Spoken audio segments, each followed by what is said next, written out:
Mark from the States, Mark from the States, it's Mark from the United States. Good morning, good afternoon, good evening. Mark from the States. How are we doing today? I am doing fantastic. I hope you are as well. Thank you so much for coming and hanging out. I appreciate all of you. This is episode 5. This is the last one in this series of Canal and the boating, narrow boating with DownieLive Michael. He's been awesome for allowing us to learn and see incredible things from his videos. So just a special and huge thank you to him.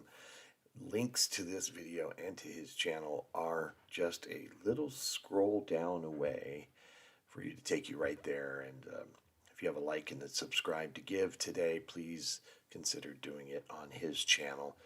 He's got tons of other things. I know he's recently come back and done some more narrow boating, which we will down the road. Love to see.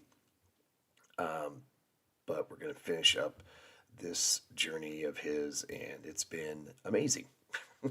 So a lot of it has been in Wales. There's been some over the border in England as well. We've seen the boat lift, and we've seen the deepest lock, just wild things that have been created for the trade industry of being able to move goods on these boats way back in the day, and now how it's went through a real bad, thought it had a negative view. The canals were usually dirty, so everything was facing the opposite direction, and the canals were in the back of these places. Now it's, turned to where people can be proud of the canal again. I mean, they look absolutely stunning, some of the scenery that we've seen. And it's now become a completely different industry of tourists and leisure and fun. Yeah. So glad to see it. And just it's been wonderful. And the hosts, Michael and Nicole, they've been just a joy to watch. So absolutely thank you to the both of them. So episode 5, currently working on the March Pass video. Had some issues, but it'll get out. So hopefully this week I can put that out. But in the meantime, we're doing some other things, and hopefully you'll join us for all of it. So please come sit on this big fake couch as you do, and let's get into the longest canal tunnel. 3 hours in the longest canal tunnel. That in the UK. That's the title of the video, and that is pretty wild. 3 hours inside of a tunnel. I do not think that is something I can do, but let's see how this works. All right.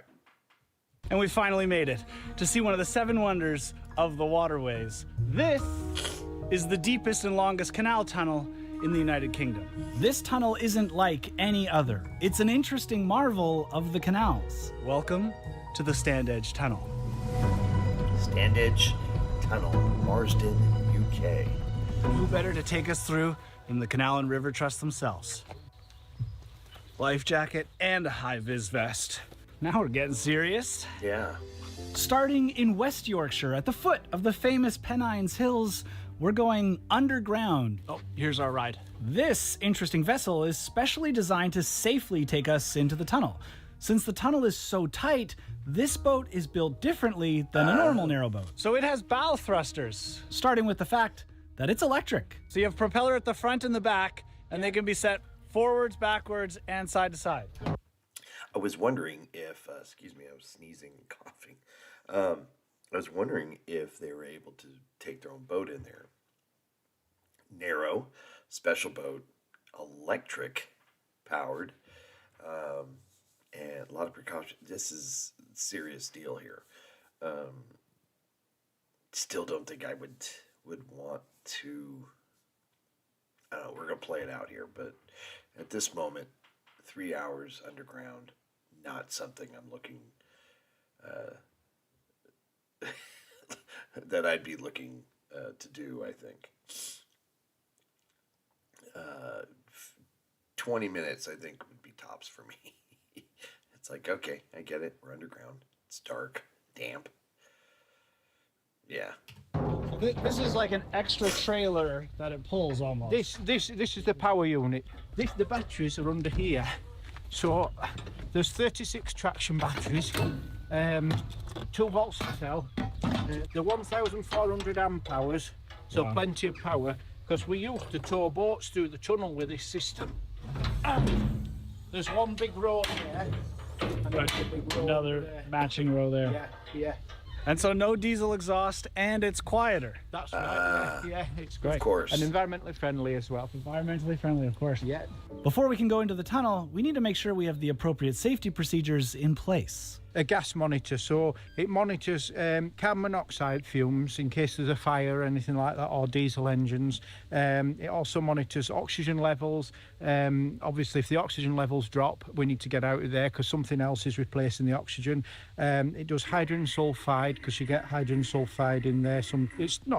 We're not in large quantities. Oh my gosh. And then combined explosive gases, that's for methane and the like. So Wow. So it's a device that can tell you all the different ways that you can die. Good, good. Hopefully they have like oxygen tanks or something. That alone would have me getting off. I'll tell you that right now. Not doing it. Yeah, so it keeps an eye Okay. on things for us. Yeah. Good. Good. So we're not bringing a canary with us. No, We've got it's electronic. the modern canary. There you go. This is Trevor. You've written a Modern book canary. on the tunnel. That's right, yeah. So you're the one of the resident experts here. Before we enter, let's get some basics out of the way.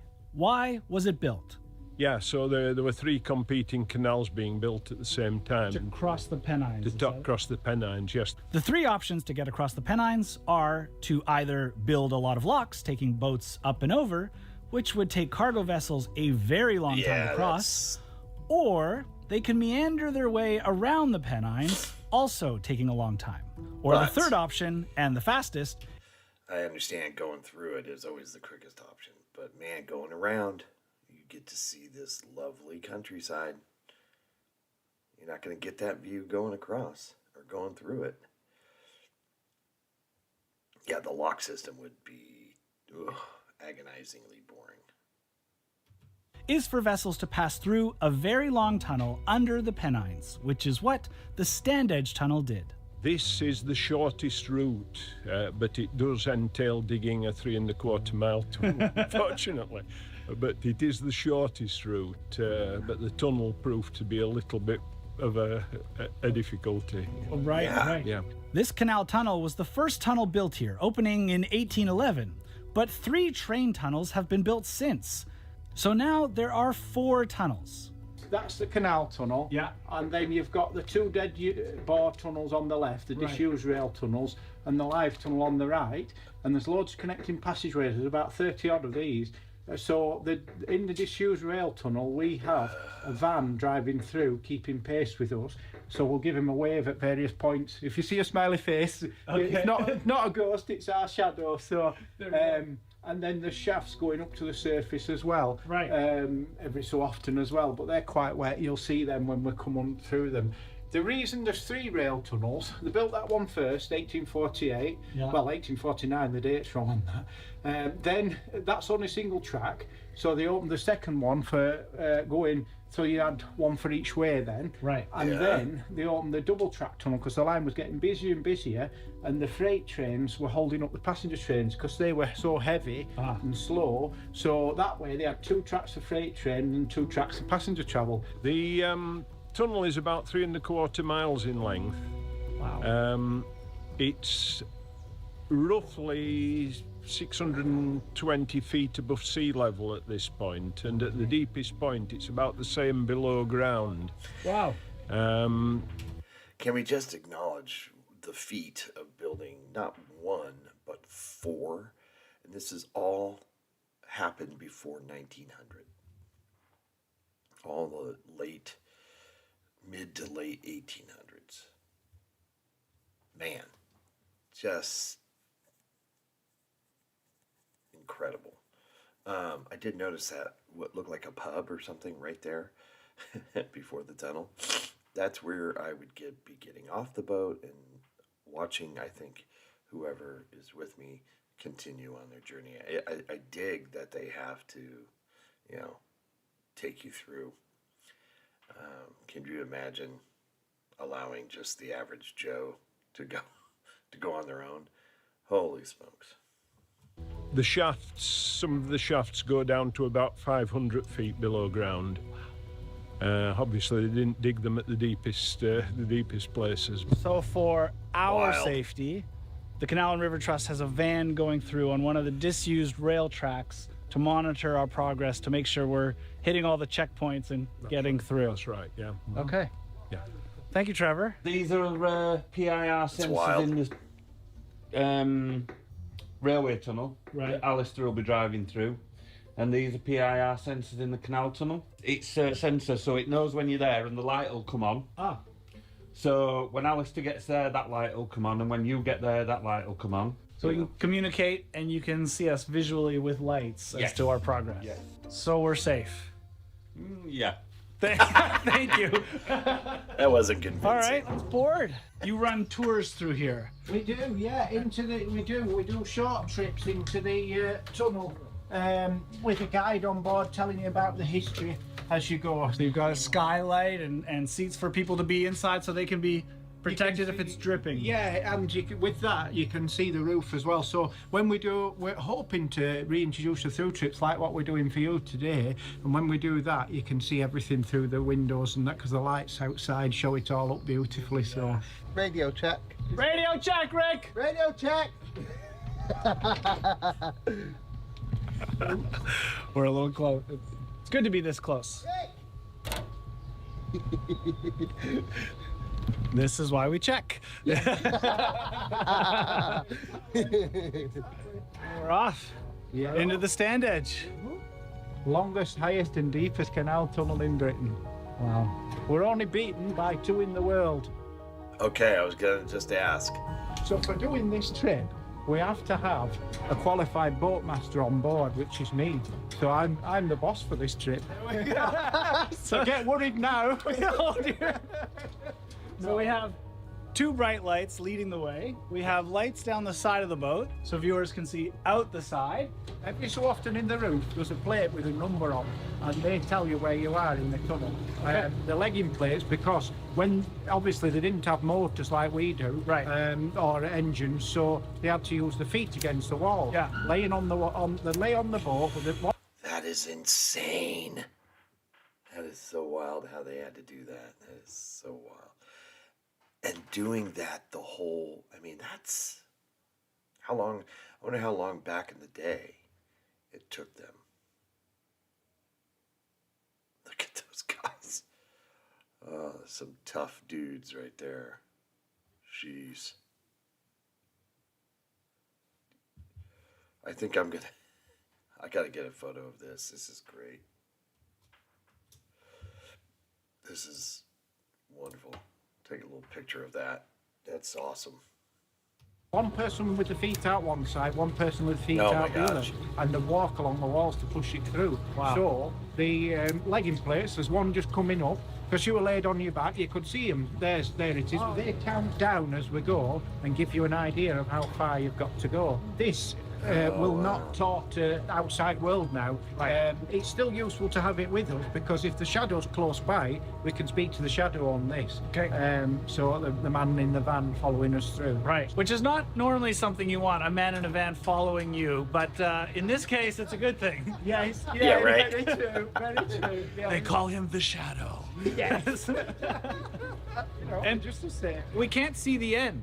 No. It goes into darkness. it's because when they built it, they dug from both ends and they sank shafts down, but they got the alignment slightly wrong. So in the middle, with a big S bend to go around, because the mist They're 26 feet out of the yeah, centre. well- They were 26 feet apart when they were tunneling towards each other, so they did an S-turn to connect it. Honestly, These old stones here from I would 1794. So this is original expect tunnel. it to be And there's worse. certain parts that have been It's amazing that restored they're or able to get that reinforced. close Yeah, back right in there, that there's a time. brickwork there. Yeah, these brick arches were put in to strengthen the tunnel. They were done again in the 1890s when they built the double track railway tunnel, but they weren't. It wasn't bricked up all the way through, just because you can imagine it saves a bit of money. Brick a bit, miss a bit, brick a bit, miss a bit. This gives the strength that's needed, but costs less. So it was a Yorkshireman. That's Deep pockets deeper than your hands. You see, Right, you can't well- reach the money. smart. Some say cheap, others say smart. That's good. Yeah. Why is this bit so wet? So this is pool shaft. So what this is it's one of the access shafts what they used to build the tunnel. Now it's used for ventilation. Okay. So what it is you'll see shortly, I think the pool's about 512 feet deep. So the water is coming down through the hills, So and they- then naturally it's just draining into here. Right. So they used it to build it, and they would pass material Yep. down or up, Yep. and now it's a ventilation shaft. Oh, Yeah. clever.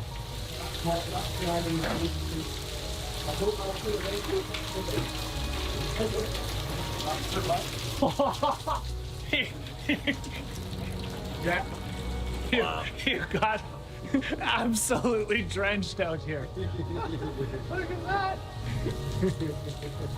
I mean, you think you're protected from the It's weather It's so nice on a day like this. just on a to hot cool summer off. day. So private boats today, we have to measure them up to make sure they'll fit before we set off. This is the narrowest bit right here. Yes. One of them. Like 2 inches and 3 inches. Yeah. At one point it's about 6 foot. We've now been in the tunnel for about 20 minutes, and I still can't see the end. I'm starting to think about how long 3 miles actually is. Now, with modern electric boats, this is comfortable and easy, but I couldn't imagine legging a Right. fully loaded narrow boat through. You see on the right hand side there, it says 6 plus insane. 48, Yeah. and then underneath it says sorry, because they measured wrong there. Up until that point, they measured every 10 metres. There, they measured 8 metres. No. So it says sorry. So instead of 6 plus Yeah. 50, it's 6 plus 48. Yeah. Let's go take a Oh quick my peek God. and see how far in we are. So apparently we're 650 Love the humor. feet in.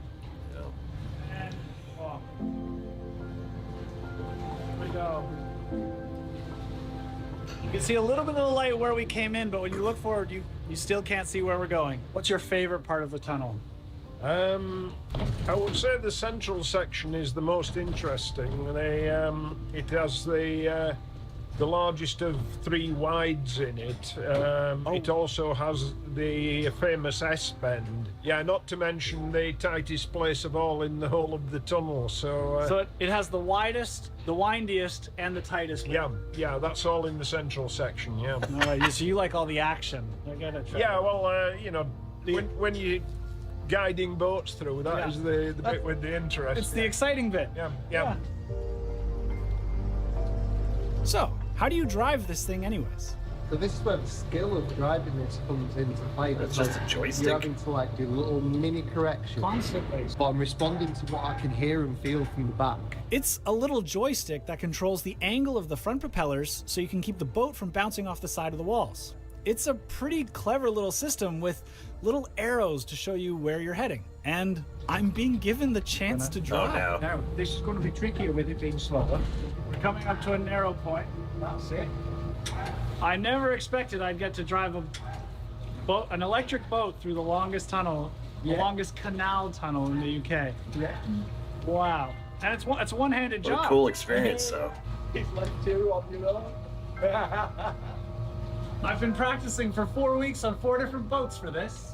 I'll let you take it back. Thanks so much. That was great. And so this is original just rock from the mountain. Yeah. So we're coming up under original rock from the mountain. No reinforcement here. Oh. Oh, wow.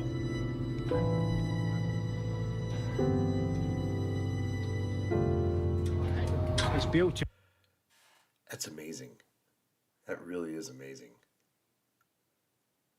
I don't know what I would expect. I guess I was just thinking maybe it would be bricked or more smooth, I guess. But this, coming up on this would be just jaw-dropping, for me anyway. Wow. And they just thinking of those guys doing the legging, having use their feet on walls that aren't even. Wild. Beautiful. It's loads of bare rock. It's gorgeous to see different shapes and colours. It changes all the way as well. You can see geologists love it. I have to say, when I was told it would be 2 hours in a tunnel, I expected it to all look the same, not segment after segment of changing scenery. Yeah. Really, that's it. It's brilliant. Happy face. That's from the man they call the Shadow. That's it. That's the one. Now, this opening in the tunnel is one of the connecting shafts between the canal and train tunnels. But for us, it's a safety stop to reconnect with the base and let them know we're okay. This is incredible. And so that right there is the disused railway tracks, the old one, the single use. Yeah, single spar. And then somewhere over there, running alongside, is the double track. All right. Rick, this is the trip boat departing 32. Okay, received. I'll talk to Alistair when you get to 24, over. Roger. That's it. Back on the boat. We keep going along. That's our checkpoint check-in. Wow. This looks like a modern art museum. Yeah. That you'd be in. It's great, isn't it? Yeah. It looks like a ride. It's quite wet, what we're coming up to now. Right. This is another one of the shafts right up to Nature, the so So, Luke, you're good out here on your own? I don't know that. Well, we'll be right behind you. poor Luke. Well done, Luke. I'm impressed.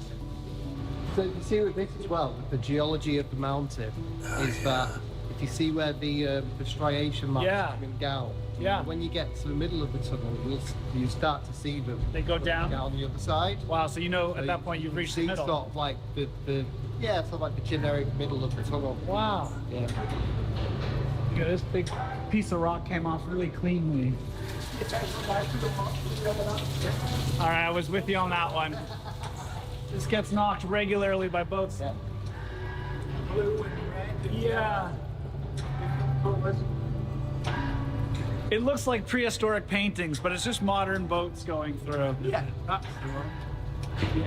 Wow. If you're into geology, a tour of this tunnel should definitely be added to your bucket list. It's fascinating. So, deep yeah. is it? It's deeper than me because I've fallen in and couldn't touch the bottom. So yeah, that's the way I found out. Okay, so there's one thing that's worse than having to do what they're doing is actually falling in and not being able to touch the bottom. That thing takes it to another level. Yeah, the geology comment is definitely so true if you're into that. I took a geology class twice. Took part 1, part 2, whatever we're calling it. It was like a geology study and then a lab where you actually did physical stuff.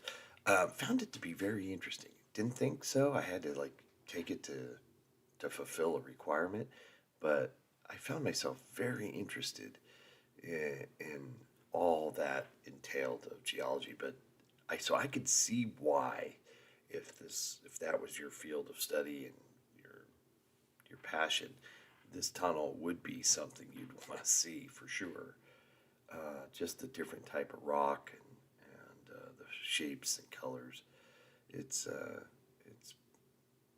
blown my expectations, if I could say expectations, blown my perceptions, what I thought it might be like. It has taken it to a different level for sure. Incredible. Deep enough. The reason it's so deep is it's used as a reservoir for feeding the locks either side. Because when you fill a lock up with water to get a boat up, it uses a lot of water from here. So if you have a lot of boat traffic, you're using a lot of water all at once. But this bit is beautiful. You see the layers on it. It had a river delta. It opened up wide, so All the strata. it slowed down. So whatever it was carrying, it deposited layer upon layer. And these are all the layers that you can see. You can clearly really see the layers. Like you said, like tiger stripes. Yeah. It's just mesmerizing, though, It is, isn't it? It absolutely is. I love it. I always do. I don't know what it is, but I always get excited when I come in here. Who knew a dark it just tunnel could be changes. so beautiful? Yeah, that's it. So we're supposed to meet the shadow here. if he really exists. This is another connecting shaft. Yeah, so he's there. And so that's the support vehicle, the shadow that's following us along, making sure we're meeting these checkpoints and safe just in case anything goes wrong. But he's there, we're here. We're gonna keep going. We found a duck in here once. Really? Yes, oh yeah. We walked it up, and I tried to catch it. I was a bit worried about it, so I tried to catch it, but it swam off and just went toward Diggle quite happily. So we've not seen it since, so it must have come out happily. Wow. Made it out. A no duck problem. wandered in this far. We're just approaching the tightest place in the tunnel, which leads directly into the S-bend, where the final junction was made when they were digging the tunnel. After this, we can safely say I've driven you around the bend. Here's the S to the left. They had crews digging the tunnel from both ends, but when they met here in the middle, they were off by 26 feet. So they had to build this S-bend to connect the two directions and complete the Standedge tunnel. Now we've been in here for an hour, and this is the most significant part of the tunnel. It's about the deepest point below ground, where the boundary is now between Greater Manchester and West Yorkshire. So how deep is it? It'll be over 600 feet below ground here. Wow. That's pretty deep. Yeah. So, you know, roughly as far below ground as you are above sea level. And so this is also the highest canal tunnel in the UK? This is the highest water level on the canal system in the UK, yeah. Oh, sorry. This is the highest point on the canal system in the UK. That's right. Yeah. Wow. So you go up a lock through here, and this is... Isn't that mind-blowing that you're at the deepest point underground and the highest point in the entire canal system? There are so many facts about this tunnel that make it so interesting. But the most interesting parts to me are the different types of stone, brick, concrete, and rock that line the tunnel. And with the perfectly still water below, it is visually mesmerizing. But I wonder how dark it actually is in here without the lights. So we are going to turn the lights off for a second and see how dark it is. 3, 2, 1. Oh yeah, you can't see anything. Amazing, isn't it? Quiet. Really quiet. Thank God they turned back on. Wow. That's like a sensory deprivation tank almost down here. It is, isn't it? Now, surely we're getting close to the other side by now. There it is. Barely. But that exit is still a very long way away. There it is. And this is an opening into the railway tunnel next to us. So right there is where the live trains pass by. You have to time it just right, and you could see them, but we're not going to wait around. And on the left is another shaft that lets water flow into the canal.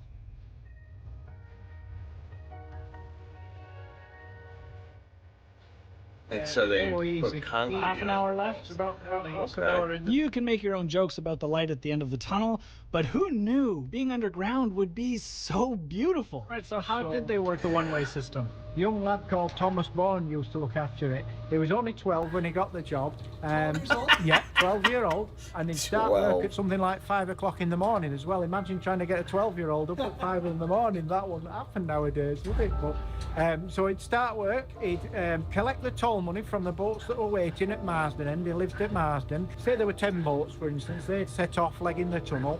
He'd then close the gates behind them, so anyone else coming had to wait the next turn to go through.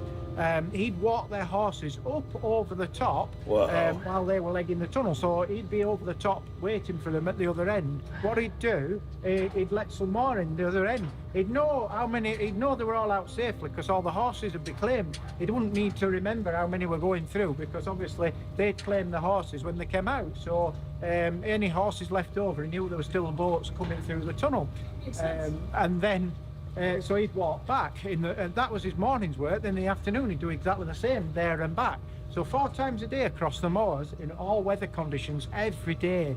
The only day off he'd have would be Christmas Day, or if the canal was closed for any reason, which sometimes it was, you know, maintenance, or if it had frozen over or whatever, you know, things like that. He did it for 37 years. So from 12 to 49. That's a career. A lot of walking. That's crazy. Yeah. So this part here must is have been. the end of the original tunnel. That's right. But it's been extended another 200 meters or so to help the train get across, as well as there's a station on this side. They needed to add some land, so it had to tunnel further. It's like a mirage in the distance. I don't know if my eyes are ready for sunlight again. Yeah. How long have we been in here? We've been in 2.5 hours. So yeah, Here we come. Daylight once again.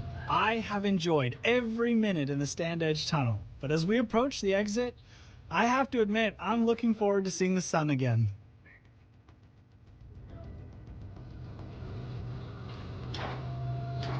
Absolutely gorgeous. You can warm up in this as well. Really nice. Now this is a sight for sore eyes. And that was the Standedge tunnel, the longest and deepest and highest canal tunnel in the UK. My goodness. Unbelievable. Well, thanks guys. Thank you. That was great. We'll leave you here. We're gonna turn around and we've got to go back through and return the boat now. What? No. No. I guess it wasn't as bad as I imagined, but it's still not something I'd certainly want to go back and do. 2.5 hours is just too long to be underground like that. I keep going back to the leggers and how long it must have taken them. It's just insane.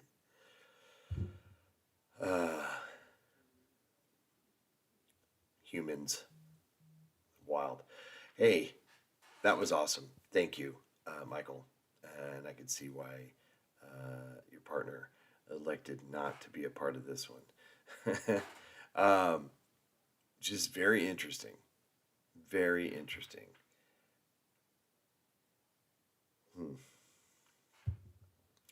Hope everybody's happy, healthy, and safe. Thanks a lot for coming on this journey with Michael and DownieLive channel. We are definitely going to watch some more of his stuff. Like I said, he's been on the canals recently, seeing more stuff. So we'll get into that at some point down the road. But this was really cool.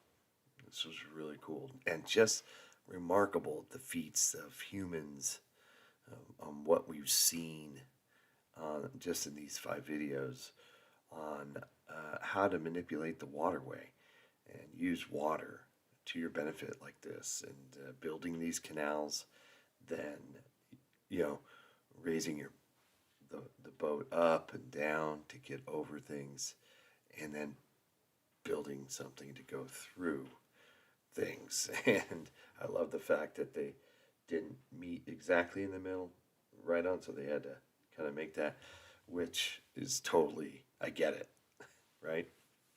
Wow, very cool video. Thank you so much. Again, links below to the channel and to this video if you want to watch it again without me pausing and talking. I encourage you all to do that. Please go and support DownieLive. It's important that you do that. And you guys are just wonderful people. Hope you're having a great day, and we'll see you soon. All right, take care. Bye. Mark from the States, Mark from the States, it's Mark, and he's from